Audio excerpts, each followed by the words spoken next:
Hi friends, మా friend వాళ్ళ ఇంటికి ఈరోజు రంజాన్ శుభాకాంక్షలు.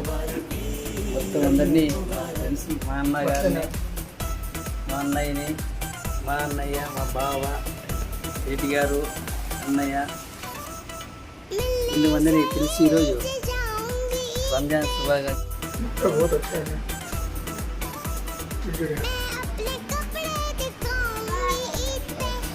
మా ఫ్రెండ్ వాళ్ళ ఇంటికి రాక ఇక్కడికి వచ్చినాము. హ్యాపీ రంజాన్ శుభాకాంక్షలు. మా ఫ్రెండ్ వాళ్ళ ఇంట్లో ఫోన్ చేస్తున్నాం ఫుల్గా. ఎవరే